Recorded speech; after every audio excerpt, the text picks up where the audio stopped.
Maka saya mencoba menyusun sendiri nota pembelaan ini dengan sesederhana mungkin dan penuh keterbatasan. Majelis Hakim yang mulia, jaksa penuntut umum yang terhormat, penasihat hukum yang saya banggakan, dan hadirin pengunjung sidang yang saya hormati. Dalam surat dakwaan jaksa penuntut umum, saya melihat dan membaca bahwa saya didakwa pencurian atau memanen atau mengambil secara tidak sah buah sawit yang berada di atas lahan milik perusahaan. Padahal sepengetahuan saya, lahan itu adalah murni milik saya dan saya melakukan itu di atas lahan saya, dan saya tidak pernah menjual lahan itu ke perusahaan. Lahan itu saya serahkan untuk dikerjasamakan dengan pola kemitraan bagi hasil bukan bagi lahan. Dan sepengetahuan saya bahwa saya punya hak juga atas apa yang ada di atas lahan itu, sebab lahan itu bukan tanah milik negara, tetapi itu milik saya yang saya sudah kelola jauh sebelum perusahaan masuk dan datang di wilayah itu. Dakwaan atas pencurian yang dituduhkan kepada saya benar-benar keliru dan tidak dapat saya terima. Karena sebelum saya melakukan aktivitas di atas lahan itu, saya sudah jauh lebih dulu menuntut hak saya atas apa yang terjadi, atas apa yang menjadi isi dari lahan itu, yaitu sawit, atas ganti tanaman saya yang mereka sudah rusak, yaitu cengkeh 120 pohon, kelapa 80 pohon, durian 15 pohon serta 1 buah pondok. Dakwaan pencurian atau mencuri yang saya pahami adalah mengambil sesuatu milik orang lain tanpa izin atau secara sembunyi-sembunyi. Tetapi pengambilan buah sawit yang saya lakukan sudah terlebih dahulu saya meminta izin kepada pihak perusahaan melalui perwakilan perusahaan Bapak Doni Trianto via telepon dan via chat WhatsApp. Dan pengambilan buah sawit itu saya lakukan secara terang-terangan atau tidak dengan sembunyi-sembunyi. Sebelum saya melakukan pengambilan buah sawit di atas lahan saya, jauh sebelum itu saya sudah terlebih dahulu menempuh jalur atau upaya mediasi dengan pihak perusahaan agar mereka mau menyerahkan hak saya atas lahan itu sesuai dengan perjanjian pola bagi hasil tanaman seluas 19 hektar yang tertuang dalam surat penyerahan lahan pada 10 November 2016. Usaha mediasi agar hak saya diberikan sudah saya lakukan sejak tahun 2019 hingga tahun 2024. Tetapi pihak perusahaan tidak pernah mau memenuhi kewajiban mereka untuk memberikan hak bagi hasil dari lahan saya yang luasnya 19 hektar. Tetapi perusahaan yang memberikan 1 hektar dan 19 hektar lahan saya yang saya serahkan.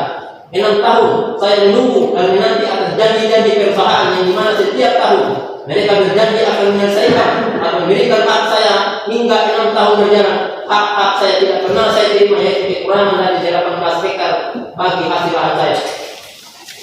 Sikap ketidakadilan yang ditujukan perusahaan menjadikan saya mengambil sikap tegas untuk mengambil alih lahan saya agar pembagian hasil dari lahan saya benar-benar berlaku seadil-adilnya.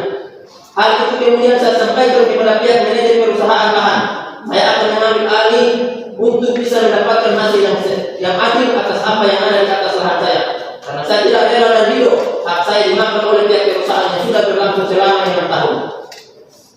Kemudian, jika yang menjadi dasar pencurian bahwa sawit yang saya ambil itu berada di atas lahan perusahaan bersertifikat HGU, itu sangat keliru. Sebab saya tidak pernah menyerahkan lahan saya untuk dibebaskan atau dimasukkan dalam HGU, dan lahan itu murni masih lahan saya dan tidak ada surat peralihan yang saya buat atau sepakati dengan perusahaan bahwa lahan itu akan dimasukkan di HGU, dan saya berani disumpah atas nama Allah Subhanahu wa taala bahwa lahan itu tidak pernah diganti rugi ke saya.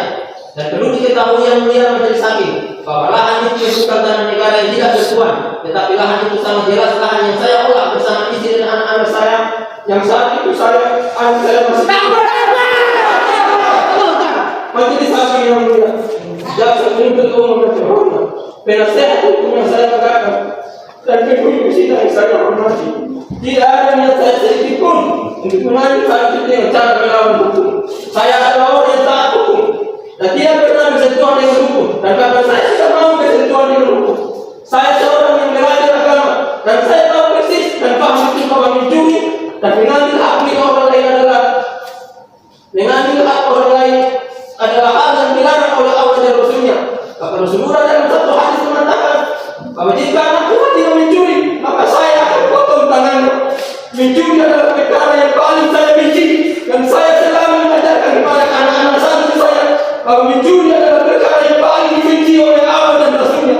Sehingga sebelum saya bertindak untuk mengambil semua, termasuk ketika saya mengambil sawit yang ada di atas lahan saya, itu saya sudah lakukan atas dasar karena di situ ada hak saya, dan saya sudah terlebih dahulu meminta izin kepada pihak perusahaan Jika pihak perusahaan memenuhi kewajiban mereka yang memberikan hak saya, maka hal ini tidak akan pernah terjadi. Dan tidak mungkin saya melakukan pengambilan kuasa ini jika hak atas lahan itu dipenuhi, dan saya tidak akan melakukan pengambilan kuasa ini jika tidak ada hak saya di situ atau saya memiliki perusahaan. Ini tidak mungkin saya akan lakukan. Majelis Hakim yang mulia, jaksa penuntut umum yang terhormat, penasihat hukum yang saya banggakan, dan hadirin pengunjung sidang yang saya hormati. Sejak saya memiliki istri pada 5 bulan 2 2014, saya sangat hati-hati untuk memasukkan makanan dalam perut saya, perut istri saya, dan perut anak saya.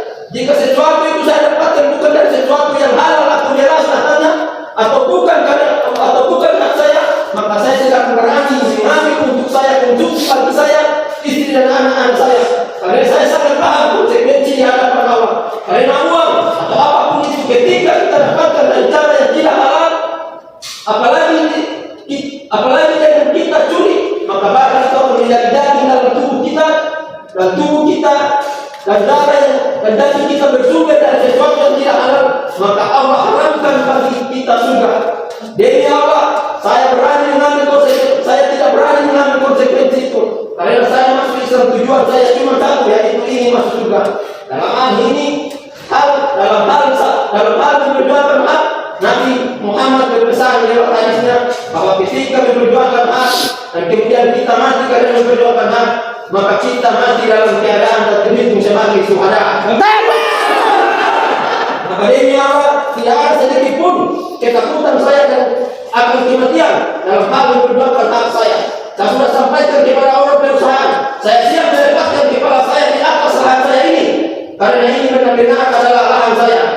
Hak saya dan sawit yang ada di atasnya itu sebelumnya adalah tanaman cengkeh 120, tanaman durian 15 pohon, dan kelapa 80 pohon.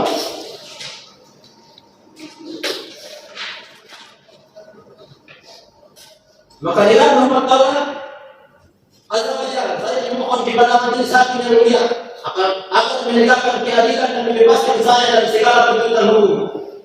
Jika saya tidak mendapatkan keadilan di pengadilan ini, demi Allah, di hadapan Allah kelak di hari penghakiman dan keadilan sejati, baik yang mendakwakan saya, yang menuntut saya bersalah keadilan di perusahaan, akan saya tuntut di hari kiamat.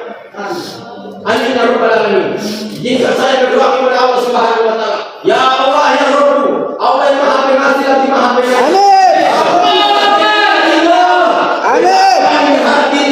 Berikanlah ya Allah rahmat kepada para orang-orang yang telah menjatuhkan hukuman terhadap saya. Tetapi jika putusan ini ya Allah sebuah kezaliman bagi saya, laknatlah mereka. Laknatlah mereka. Amin ya rabbal alamin. Assalamualaikum warahmatullahi wabarakatuh. Kita tanya hari.